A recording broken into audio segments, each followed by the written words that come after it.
السلام علیکم ورحمۃ اللہ وبرکاتہ۔ الحمد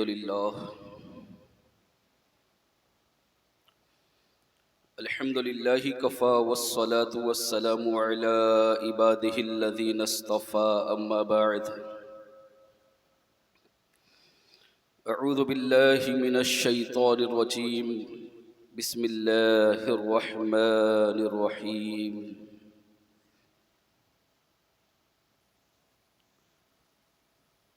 وقضى ربك ألا تعبدوا إلا إياه وبالوالدين إحسانا۔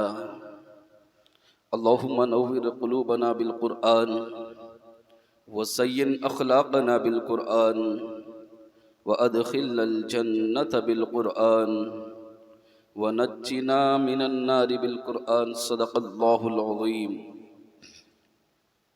وصدق رسوله النبي الأمين الكريم، ونحن على ذلك لمن الشاهدين والشاكرين والحمد لله رب العالمين۔ بادئ توحید کے مت والو، غوث اعظم کے جانثارو، آئیے کچھ عرض معروض سے قبل ہم اور آپ مل کر آقا نامدار، مدینے کے تاجدار، امت کے غمخوار، شاہوں کے تاج، آقاؤں کے آقا، ہم غلاموں کے محسن، یتیموں کے سہارا، بے آسروں کے آسرا، بے خانماؤں کے ماوا، غریبوں کے محب، مسکینوں کے ساتھی، مساوات کے حامی، صدق کا منبع، صبر کا معدن، خاکساری کا نمونہ، اولین انسان، محبوب ذیشان، مومن کا ایمان، صبح کائنات کے شمس الضحیٰ، شام کائنات کے بدر الدجا، محمد عربی روح فدا صلی اللہ تعالی علیہ وسلم کی بارگاہ میں جس طرح سے میں پڑھاتا ہوں میرے ساتھ مل کر پڑھیے۔ الصلاۃ والسلام علیک یا رسول اللہ، الصلاۃ والسلام علیک یا حبیب اللہ، الصلاۃ والسلام علیک یا نبی اللہ، صلی اللہ تعالی علیہ وسلم۔ برادران ملت اسلامیہ، خطبہ مسنونہ کے بعد میں نے جس آیت کریمہ کی تلاوت کرنے کا شرف حاصل کیا، اللہ تبارک و تعالی مجھے حق کہنے، آپ کو حق سننے، ہم سب کو اس پر عمل کرنے کی توفیق عطا فرمائے۔ گزشتہ 3 ہفتے سے ہم اسی آیت کے تعلق سے سماعت کر رہے ہیں، یہ چوتھی تقریر ہے۔ والدین کی فضیلت اتنی زیادہ ہے، والدین اسلام میں والدین کا مقام اتنا بلند و بالا ہے کہ اگر مجھ جیسا کم علم اس موضوع پر خطاب کرنا چاہیں تو اور کئی جمعوں تک اس پر خطاب کر سکتا ہے۔ برادران ملت اسلامیہ، تو اندازہ لگائیں کہ والدین کی عظمت اسلام میں کتنی زیادہ بلند و بالا ہوگی۔ بلکہ ایک صحابی رسول، اللہ کے رسول تاجدار مدینہ صلی اللہ علیہ وسلم کی بارگاہ میں حاضر ہوئے اور عرض کیا، یا رسول اللہ صلی اللہ تعالی علیہ وسلم، میرے والدین، میرے ماں باپ کے مجھ پر کیا حقوق ہے، کیا حق ہے ان کے مجھ پر؟ تو 2 جملوں میں میرے آقا علیہ الصلوۃ والسلام نے اتنی جامع بات کہی ہے، ماں باپ کی وہ فضیلت بیان کی، فرمایا ہما جنتو کا وہ نارو کا، وہ دونوں تمہاری جنت بھی ہے اور تمہاری دوزخ بھی ہے۔ اللہ اکبر! کیا پتہ چلا، کیا معلوم ہوا؟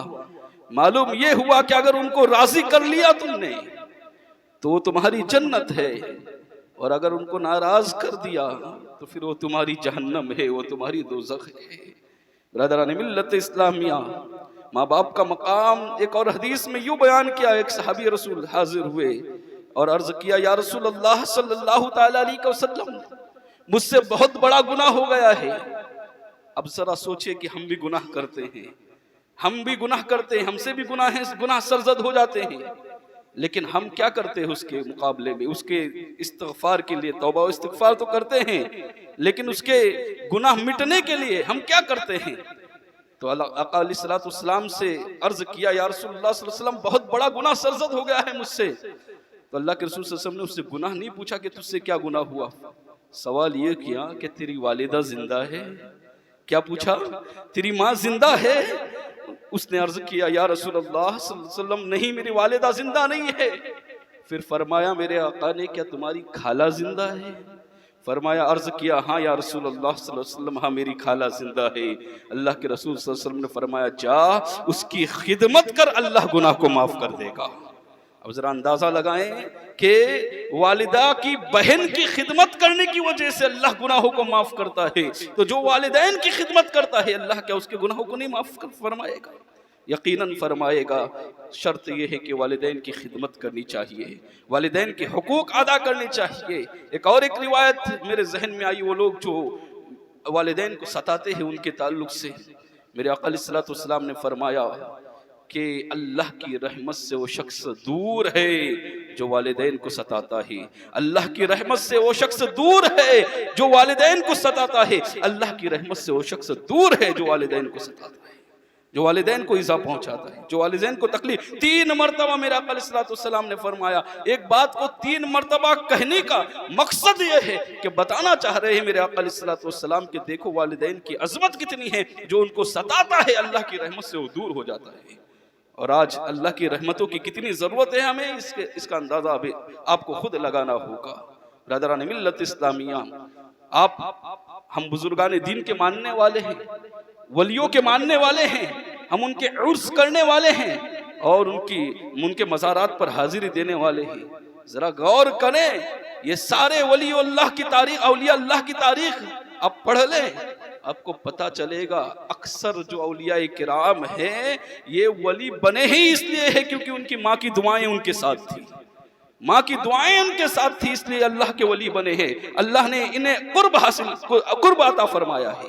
اور آج وہ لوگ جو ماں کی دعاؤں کے بغیر سوچتے ہیں کہ ہم کامیاب ہو جائے، کہ بظاہر پیسہ تو کما لو گے لیکن یاد رکھنا سکون کی دولت تم سے چھین لی جائے گی، عزتوں کی دولت تم سے چھین لی جائے گی. سامنے تو تمہارے لوگ واہواہی کریں گے لیکن تمہیں کوئی پیچھے اچھا بولنے والا نظر نہیں آئے گا. برادران ملت اسلامیہ، اس لیے والدین کو نہ ستاؤ، والدین کو تکلیفیں نہ دو، والدین کو اذیتیں نہ دو. اگر واقعی ولیوں کو مانتے ہو تو، اگر واقعی اولیاء اللہ کی تعظیم کرنے والے ہو، واقعی مزارات پہ کے چکر لگانے والے ہو، میں یہ نہیں کہتا نہیں جانا چاہیے، جانا چاہیے مزارات پر، وہاں سے فیض حاصل ہوتا ہے. ان رحمت اللہ قریب من المحسنین. اللہ تبارک و تعالیٰ نے فرمایا کہ اللہ کی رحمت نیکوکاروں کے قریب ہوتی ہے. تو اللہ والے جو ہوتے ہیں وہ نیکوکار ہی تو ہوتے ہیں نا. تو رحمت پتہ یہ چلا کہ جہاں ولی کا مزار ہوتا ہے وہاں اللہ کی رحمتیں ہوتی ہے. یہ قرآن عظیم کی آیت سے ثابت ہوا کہ جہاں ولی ہوتے ہیں وہاں پر اللہ کی رحمت ہوتی ہے، اور جہاں آپ اگر وہاں پر جاؤ گے تو کچھ چھینٹیں آپ پر بھی برس جائے گی. لیکن ولیوں کے مزار پر صرف جانے سے کام نہیں چلے گا. تمہارے گھر کے اندر بھی ایک ہے عظیم شخصیت ماں، تمہارے گھر کے اندر بھی والد موجود ہیں، ان سے بھی دعائیں لیا کرو، ان سے بھی دعائیں لیا کرو تاکہ کامیابی قدم چھومے. ایک واقعہ، کیونکہ والدین کی فضیلت آئی ہے اور میں نے جو آج بھی اسی موضوع کا انتخاب کیا، اس کی ایک وجہ یہی ہے کہ میں آپ کو آج مخدوم ماہیمی کا واقعہ بتانا چاہوں گا. حضرت مخدوم ماہیمی کون نہیں جانتا؟ سرکار مخدوم ماہیمی کو جاتے ہیں ہر جمعرات ان کے مزارات پر لوگ یہاں سے. برادران ملت اسلامیہ، لیکن ان کی زندگی پر ہم نے غور نہیں کیا. کون تھے مخدوم ماہیمی؟ یہ کہیں باہر سے آئے ہوئے نہیں تھے بلکہ ان کے آباء و اجداد نوایت قبیلے سے جو آئے ہوئے تھے اور کلیان شہر میں مقیم تھے. یہ ہمارے ہی علاقے کے عالم ہیں، ہمارے علاقے کے ہی بزرگ ہیں. کلیان شہر کے اندر ان کی تعلیم ہوئی اور پھر بعد میں مہیم شریف کے اندر ان کا قیام ہوا. برادران ملت اسلامیہ، ان کے والد بہت بڑے عالم تھے، حضرت مخدوم ماہیمی رحمت اللہ تعالی علیہ. ان کا نام حضرت علی ہے. حضرت علی جو ہے مخدوم ماہیمی، یہ اپنے والد کے پاس پڑھتے رہیں، علم حاصل کرتے رہیں، لیکن پھر وہ وقت آیا کہ آپ کے والد کا انتقال ہو گیا، آپ کے والد کا وصال ہو گیا. اب ماں اور بیٹے یہ دونوں باقی تھے. حضرت مخدوم ماہیمی کے دل کے اندر علم حاصل کرنے کی جو طلب تھی اتنی زیادہ تھی کہ ماں کے پاس گئے اور عرض کرنے لگے، امی حضور آپ اجازت دیں تو میں کہیں اور جا کر علم دین حاصل کروں. ماں نے کہا بیٹا تو ہی تو میرا ایک بیٹا ہے، اگر تو بھی مجھے چھوڑ کر جائے گا تو پھر میرے پاس کون رہے گا، میرا خیال رکھنے والا کون ہوگا؟ حضرت مخدوم ماہمی نے ضد کی، کہنے مجھے جانے کی اجازت دی جائے۔ اب جب یہ جملے ہوئے نا تو والدہ نے کہا کہ علی اب تمہیں دو چیزوں کا انتخاب میں سے ایک کا دو چیزوں میں سے ایک کا انتخاب کرنا ہوگا، یا تو تم علم دین کا انتخاب کرو یا والدہ کا انتخاب کرو۔ اللہ اکبر! اب سوچیں کہ مخدوم ماہمی کتنے اپنے باپ کے پاس فرض علم حاصل کرنے کے باوجود بھی ان کے دل میں علم دین حاصل کرنے کی طلب باقی تھی، اور آج ہم کچھ بھی نہیں جانتے ہیں اور اس کے باوجود بھی ہمارا حال یہ ہے کہ ہمیں علم دین حاصل کرنے کے لیے تیار نہیں ہے، ہم فتوے دینے کے لیے تیار ہیں۔ غوث اعظم رضی اللہ تعالیٰ عنہ 18 سال تک جیلان میں علم دین حاصل کرتے رہے، اور آپ کے ولی ہونے میں، پیدائشی ولی ہونے میں کسی کو شک نہیں ہے، آپ پیدائشی ولی ہیں، لیکن اس کے باوجود بھی 18 سال کے بعد والدہ سے اجازت لے کر بغداد آئے علم دین حاصل کرنے کے لیے۔ ہم صرف ان کی نیازوں تک رہ گئے ہیں، ہمیں علم دین حاصل نہیں کرنا، اور علم دین حاصل نہیں کرنا ہے لیکن فتوے ضرور لگانا ہے، لوگوں کے اوپر جو ہیں بھپتیاں ضرور کسنی ہیں، لوگوں کے علم ہو یا نہ ہو، معلومات ہو نہیں۔ اور ہماری قوم کا حال یہ ہے کہ احتیاط تو اس درجے کا کرتی ہے کبھی کبھی کہ جو احتیاط نہیں کرنا چاہیے، لیکن حال یہ ہے کہ جب کسی معاملے کے اندر، کسی حرام کام کے اندر اترتی ہیں تو اس قدر اترتی ہے کہ اس کے دل کو فرق تک نہیں پڑتا کہ یہ حرام کام ہے۔ ایک مثال کے طور پر میں بتا دوں آپ کو کہ آج میں اگر آپ سب سے ایک سوال کروں کہ اس میں کتنے ایسے لوگ ہیں جس نے جھٹکے کا گوشت کھایا ہوگا، جس نے غیر ذبیحہ کھایا ہوگا، تو میں یہ کہوں گا کہ آپ میں سے کوئی یہ نہیں کہیں گا کہ ہم نے اس طرح کے جو اللہ کے نام پر ذبح نہ ہوا ہو اسے ہم نے کھایا ہو۔ کوئی ہے ایسا جس نے غیر اللہ کے نام پر ذبح یا اللہ کے نام پر ذبح نہ کیا ہو اور وہ گوشت کھایا ہو؟ تو آپ کہوں گے نہیں، اتنا احتیاط کرنا چاہیے، احتیاط اس کے اندر کوئی شک نہیں ہے، لیکن پھر پوچھنا چاہتا ہوں کہ مال حرام کس نے نہیں کھایا ہے؟ تو پھر آپ اپنے گریبان میں جھانک کر دیکھیں، آپ خود پتا چلے گا کہ اس میں سے کتنے لوگ ایسے ہوں گے جو یہ کہیں گے کہ ہم نے نہیں کھایا ہے۔ بس آنے دو، جس رسول نے غیر اللہ کے نام پر ذبیحہ کھانے کو حرام آپ کو بتایا ہے، اسی رسول نے یہ بھی تو بتایا ہے کہ لوگوں کا ناحق مال نہ کھاؤ، لوگوں کا حرام مال نہ کھاؤ، لوگوں کو لوٹ کر نہ کھاؤ۔ حال یہ ہے ہماری قوم کا کہ ہم زکوٰۃ ادا نہیں کرتے صحیح سے، زکوٰۃ دیتے نہیں صحیح سے، جو غریبوں کا حق ہے وہ ادا نہیں کرتے، اور وہ مال کھا جاتے ہیں، وہ حرام ہے آپ کے لیے۔ جو زکوٰۃ آپ کی بنتی ہے، آپ اگر وہ زکوٰۃ ادا نہیں کرتے، رمضان آ رہا ہے، اس لیے میں ایک بات عرض کرنا چاہوں گا کہ جو زکوٰۃ آپ کی رقم سے نکلنی ہے، جو غریبوں کا حق ہے، آپ وہ اگر ادا نہیں کرو گے تو آپ کے لیے کھانا وہ حرام ہے۔ لیکن اگر آپ نے کسی غریب کو دے دی وہ زکوٰۃ، اور پھر اس کی دعوت کی، احتیاط کا معاملہ یہ کہ وہ حرام کھاتے ہوئے گھبراتے نہیں ہیں، ڈر نہیں لگتا، وہ زکوٰۃ کی رقم جو آپ کے پاس ہے، جو غریبوں کا حق ہے، آپ نے جو نہیں نکالی ہے اسے تو آپ کھا رہے ہو، لیکن اگر کسی غریب کو آپ نے زکوٰۃ ادا کر دی اور پھر اس کے بعد وہ دعوت کر دے تو پھر جانے کے لیے تیار نہیں ہوگی، پھر کہوں گے کہ نہیں یہ تو زکوٰۃ کی رقم کا اس نے کھانا بنایا ہوگا۔ اللہ اکبر! اگر اس نے زکوٰۃ کی رقم کا کھانا بنایا ہوگا تو اس کے لیے زکوٰۃ تھی، صدقہ اس کے لیے تھا، لہذا آپ کے لیے وہ ہدیہ ہو جائے گا۔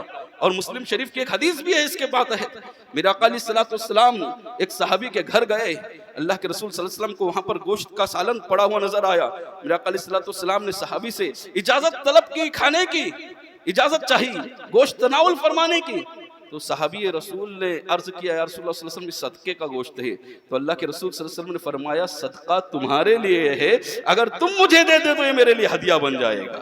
تو پتہ یہ چلا کہ اگر کسی غریب کو آپ زکوٰۃ کی رقم دیتے ہیں تو وہ زکوٰۃ کی رقم ادا ہو گئی، اور اگر آپ کو اس نے دعوت کی ہے تو آپ کے لیے اب وہ زکوٰۃ نہیں، آپ کے لیے وہ ہدیہ بن جائے گا۔ تو عرض یہ کر رہا تھا اپنے پاس مال جو رہے گا اس کی زکوٰۃ جو ہے نہ نکال کر وہ حرام کھانے کے لیے تیار ہیں، ہے نا، لیکن کسی غریب نے، یہ احتیاط کا معاملہ ہے۔ برادران ملت اسلامیہ، ہمیں بچنا چاہیے، یہ ساری چیزیں ہو رہی اس لیے کیونکہ ہم نے علم دین حاصل نہیں کیا۔ عرض یہ کر رہا تھا کہ حضرت مخدوم ماہمی نے کی والدہ نے کہا کہ بیٹا دو چیزیں ہیں، ایک تو والدہ کو چننا پڑے گا یا پھر علم دین حاصل کرنے کے لیے تم چاہو، دونوں میں سے کسی ایک کا انتخاب کر لو۔ آنکھوں سے آنسو جاری ہو گئے، ایک طرف جذبہ علم تھا اور ایک طرف معاملہ والدہ کا تھا۔ لیکن والدہ کو فوقیت دے دی، علم کو ترک کر دیا، کہا والدہ میں تمہیں نہیں چھوڑ سکتا، ماں میں تمہیں نہیں چھوڑ سکتا، میں یہیں پر رہوں گا، آپ کے پاس رہوں گا اور آپ کی خدمت کروں گا۔ برادران ملت اسلامیہ، والدہ بڑی خوش ہوئی، دعائیں دی، لیکن علم کی طلب جو ہے دل کے اندر انگڑائی لے رہی تھی، دل کے اندر بار بار علم کا شوق پیدا ہو رہا تھا۔ اسی عالم میں، اسی اسنا میں فجر کی نماز کے بعد، کیونکہ فجر کی نماز کے بعد آپ کے والد آپ کو پڑھاتے تھے، فجر کی نماز کے بعد آپ کے والد آپ کو علم دین سکھاتے تھے، تو وہ لمحہ ان کے لیے گزارنا بڑا کٹھن ہوا کرتا تھا، اس لیے آپ اس وقت سمندر کے کنارے ٹہلنے لگ گئے، سمندر کے کنارے جانے لگ گئے، تاکہ تھوڑا سا جو وہ لمحہ جو ہے علم دین حاصل نہ ہو رہا ہے تو چلو سمندر کی سیاحت کر لو، وہاں پر تھوڑا سا سکون مل جائے گا۔ ایک دن آپ سمندر کی سیاحت کر رہے تھے، سمندر کے ارد گھوم رہے تھے، کیا دیکھا؟ ایک سامنے سے ایک بزرگ آئے، نورانی شکل ہے، چہرے پر انوار و عرفان کی بارشیں ہو رہی ہے۔ وہ بزرگ آتے ہی حضرت مخدوم ماہمی رضی اللہ تعالیٰ عنہ کو سلام کیا، اپنے سلام کا جواب دیا اور پوچھا، پھر اس بزرگ نے، بیٹے پریشان نظر آ رہے ہو، وجہ کیا ہے؟ کیا وجہ ہے کہ آپ اتنے پریشان ہو، غمگین ہو؟ حضرت مخدوم ماہمی نے اپنی ساری باتیں بیان کر دی، کہ حضور علم دین حاصل کرنا چاہتا تھا، لیکن والدہ ہیں کہ انہوں نے اجازت نہ دی، لیکن اب غمگین اس لیے ہو کیونکہ علم کا جذبہ دل میں ہے، انگڑائی لے رہا ہے بار بار۔ حضرت اس بزرگ شخصیت نے کہا کہ اگر تمہارے لیے علم کا انتظام یہیں پر ہو جائے تو کہا اس سے بڑھ کر میری خوش نصیبی اور کیا ہوگی، اس سے بڑھ کر سعادت بختی کیا ہوگی کہ مجھے یہیں پر علم مل جائے۔ کہا جانتے ہو میں کون ہوں؟ کہا نہیں جانتا۔ کہا دنیا مجھے خضر کہتی ہے۔ حضرت خضر علیہ السلام تھے وہ، کہا دنیا مجھے خضر کہتی ہے۔ کہا کل سے روزانہ فجر کی نماز کے بعد یہاں پر آ جایا کرو، کل سے تمہیں علم دینے کی ذمہ داری میری ہے، لیکن میری ایک شرط ہے۔ کہا میری ایک شرط ہے، وہ شرط یہ ہے کہ میں یہاں تمہیں پڑھانے آتا ہوں، اس کا علم کسی کو نہیں ہونا چاہیے، اور اگر تم نے کسی کو بتا دیا کہ میں تمہیں پڑھانے آتا ہوں تو اس دن سے میں آنا بند کر دوں گا، پڑھانے آنا بند کر دوں گا۔ سودا سمجھ میں آ گیا؟ تمہیں بتانا نہیں کسی کو کہ میں پڑھانے آتا ہوں، اور اگر تم نے کسی کو بتا دیا تو اس کے بعد سے پڑھانے آنا بند کر دوں گا، اس کے بعد میں پڑھانے تمہیں نہیں آؤں گا۔ کہا ٹھیک ہے، ایک دن گئے، 2 دن گئے، اب جاتے رہے۔ ماں ہوتی ہے نا، بچوں کا تو بڑا خیال رکھتی ہے ماں۔ آپ اپنے بچپن کو دیکھیں تھوڑا سا، بچپن کے عالم میں اگر آپ کہیں چلے جاتے تھے ماں کتنی بے چین ہوتی تھی، باپ کتنا بے چین ہوتا تھا۔ اگر گھر پر باپ آ جائے کام سے تھکا ہوا، اور اس کے بعد گھر میں اگر اولاد نظر نہ آئے تو باپ بے چین ہو جاتا ہے، پہلے پوچھتا ہے میرے بیٹے کہاں ہے، میرا بچہ کہاں ہے، اور وہی بچہ جب بڑا ہو جاتا ہے تو ان ماں باپ کو بھول جاتا ہے، کئی مہینوں تک ساتھ میں کھانا تک نہیں کھاتا ہے۔ اللہ اکبر، کیا حال بنا رکھا ہے مسلمانوں، جو ماں تمہارے بغیر، جو باپ تمہارے بغیر نہیں رہ پایا تھا، آج تم اس کے بغیر رہ رہے ہو، آج تم اس کے بغیر کئی مہینوں تک کھانا کھا رہے ہو۔ برادران ملت اسلامی، ایسا نہ کرو، والدین کا خیال رکھو، اگر وہ حیات ہیں آپ کی زندگی میں ہے تو آپ ان کی قدر کرو، جانے کے بعد سوائے پچھتاوے کے، سوائے افسوس کے کچھ نہیں رہے گا۔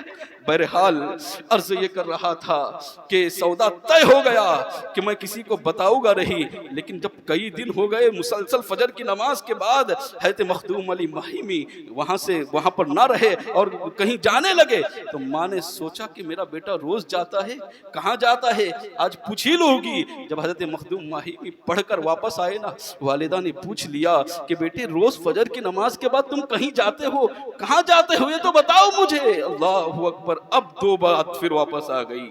ایک طرف ماں کی محبت تھی، ایک طرف ماں کا سوال تھا، ایک طرف ماں کی عظمت تھی، اور دوسری طرف خضر کا روٹھ جانا تھا، حضرت خضر کا ساتھ چھوٹ جانا تھا۔ اب دونوں باتیں کہ ماں نے پوچھ لیا ہے، اگر بتا دوں گا خضر روٹھ جائے گی، اور نہ بتاؤں گا ماں روٹھ جائے گی۔ 2 باتیں پھر سامنے آئی، پھر 2 باتوں کا معاملہ ہوا، کشمکش میں ہے کیا کیا جائے، آنکھوں سے آنسو بہ گئے، لیکن پھر کہا اس سے پہلے بھی ماں کا انتخاب کیا تھا، اللہ نے خضر عطا کیے تھے، اب دوبارہ ماں کا انتخاب کروں گا، اللہ کچھ بہترین صلہ عطا فرمائے گا۔ برادران ملت اسلامیہ، بتا دیا ماں سے کہ ماں میں روز جاتا ہوں فجر کی نماز کے بعد